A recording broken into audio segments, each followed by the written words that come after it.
Hi everyone! Welcome back to Riri Baez vlog. Today I'm going to show you my cover letter on my adjustment of status for the forms I-485, I-765, I-131, and I-864. So keep watching!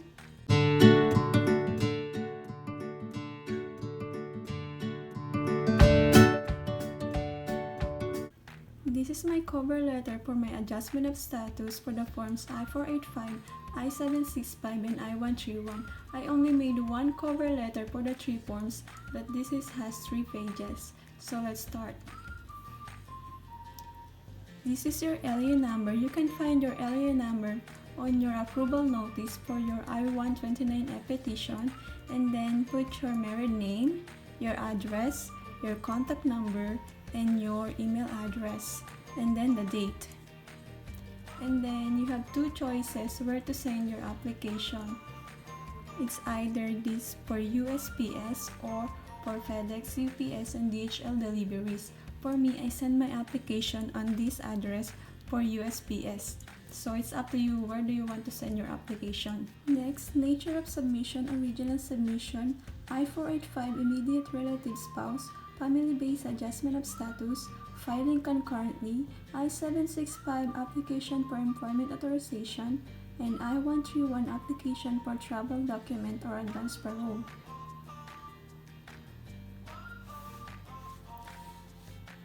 To whom it may concern, I, Riri Baez, entered the United States of America with a K-1 visa last May 5, 2018. My port of entry was New York City. I am now applying for adjustment of status based on marriage to Richard Baez, a U.S. citizen. We were married on June 18, 2018 in Brooksville, Florida.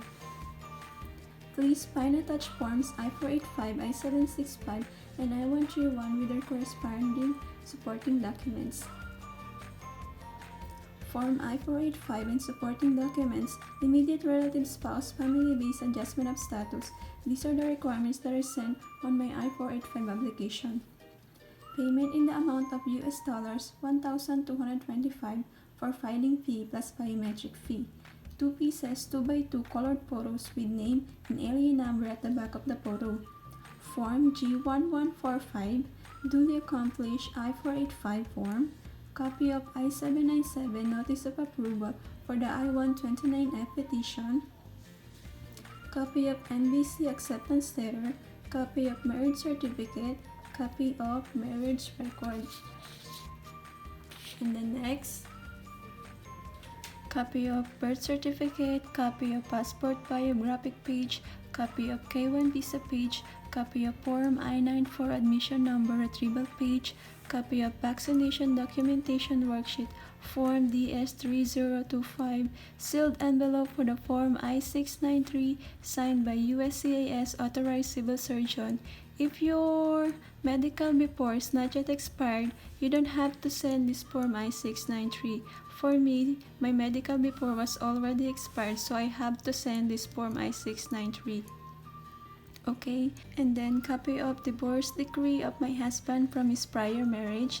And next, proof of our genuine relationship, photos together in the Philippines, wedding photos, photos with family and friends, copy of congratulatory letters from friends, copy of airline tickets and boarding passes, copy of letters showing same address.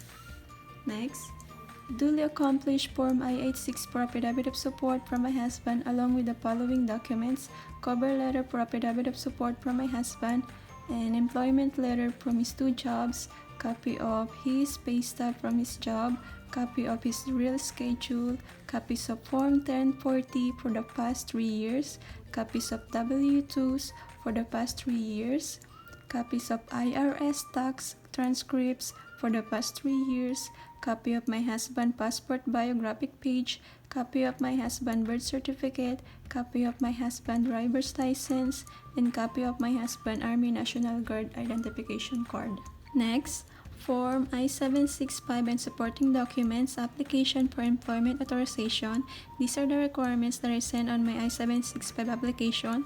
2 pieces 2x2 colored photos with name and alien number at the back of the photo.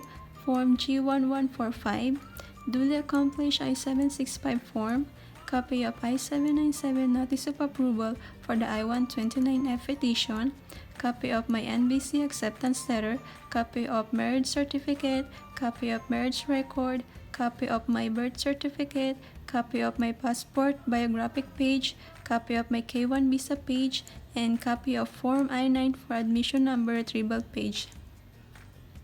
And next, Form I-131 and supporting documents, application for travel document or advance parole. These are the requirements that are sent on my I-131 form.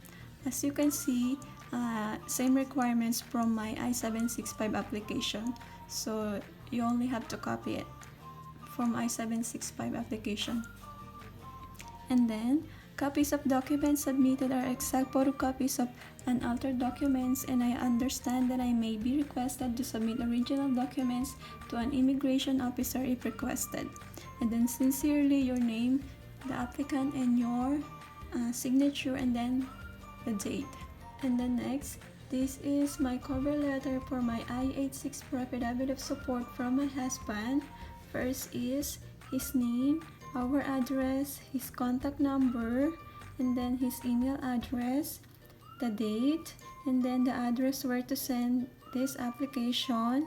This is for USPS. And then, to whom it may concern, I, Richard Baez, do hereby state that I am willing and have the capability to support my wife, the principal immigrant, Riri Baez. Her alien number is A123456789. This is only example, guys. My annual salary from Florida Department of Corrections is $40,000, and my annual salary from Florida Army National Guard is $5,000, a total of $45,000. This is also example. Next, kindly see attached form I-864 affidavit of support and supporting documents, 2 employment letters from his jobs, and copies of his pay stubs, copies of his real schedule, and copies of Form 1040 for the past 3 years, copies of his W-2s for the past 3 years, copies of his IRS tax grant slip for the past 3 years, copy of his passport biographic page, and copy of his birth certificate, and copy of his driver's license, and copy of his Army National Guard identification card. Next, copies of documents submitted are exact photocopies of unaltered documents, and I understand that I may be requested to submit original documents to an immigration officer if requested. Sincerely, the name of your petitioner and his signature and the date. Thank you so much for watching this video. If you have questions regarding on this video, feel free to comment down below, and don't forget to like, share, and subscribe. Thank you so much.